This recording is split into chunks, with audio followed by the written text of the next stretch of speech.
உள்ளமாற சொல்லப்போனால் கடகராசி இந்த வாரத்தில் மிகப்பெரிய சந்தோஷத்தை நீங்கள் பெறப்போகிறீர்கள். கடகராசிக்காரர்களுக்கு உடல் சம்பந்தமான விஷயங்களில் மட்டும் கொஞ்சம் இந்த வாரம் கவனம் தேவை. முக்கியமாக உணவு பழக்க வழக்கம், சாப்பாடு ஏதாவது கிடைக்கிதேன்னு நிறையா சாப்பிட்றாதீங்க, வயிறு கோளாறுகள் ஏற்படும். அதே மாதிரி இந்த காலகட்டத்தில் சென்ற வாரத்தில் இருந்த சில பிரச்சனைகள் தொடரும். ஆனால் கடகத்திற்கு வாரத்தோட 2வது நாள் புதன்கிழமையிலிருந்து பார்த்திங்கன்னா உங்களுக்கு பிடிச்ச மாதிரி ஒரு ட்ராவல், உங்களுக்கு பிடிச்ச மாதிரி சில பேரோட சந்திப்பு, உங்களுக்கு பிடிச்ச மாதிரி வாழ்க்கையை நகர்த்தக்கூடிய அற்புதமான தோரணைகள் ஆரம்பம்.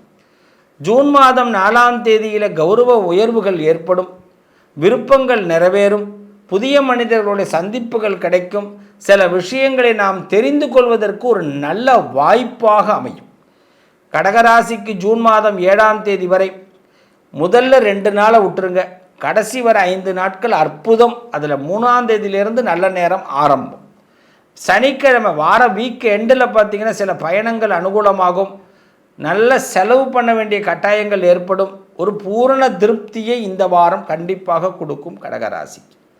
சில மனிதர்களுக்கு நாம் கொடுத்த வாக்கை காப்பாற்ற வேண்டும் என்பதற்காக அவங்களோட கொஞ்சம் பயணிக்க வேண்டிய வாய்ப்புகள் ஏற்படும். சில பேரை தடவி கொடுத்து நம்ம செயல்படுத்தணும், அவசரப்படக்கூடாது, கோவப்படக்கூடாது. இந்த வாரத்தில் அதுதான். நிறைய வாட்டர் குடிங்க, உடம்பை கூல் பண்ணிக்கிங்க. இந்த வாரத்தில் கடகராசிக்காரர்கள் மோர் நிறைய சாப்பிடுங்க, வெயிலில் ரொம்ப அலைய வேண்டாம். கடகராசிக்காரர்களுக்கு இந்த வாரம் எழுத்து பணிகள் ஏற்படும், நிறைய விஷயத்தை எழுதுறதுக்கு படிக்கிறதுக்கான வாய்ப்புகள் ஏற்படும். அதன் முயற்சிகளை ஆரம்பிங்க, அது ஒரு மிகப்பெரிய வெற்றியை உங்களுக்கு கொடுக்கும். நல்லது நடக்க முருகனை வழிபாடு பண்ண.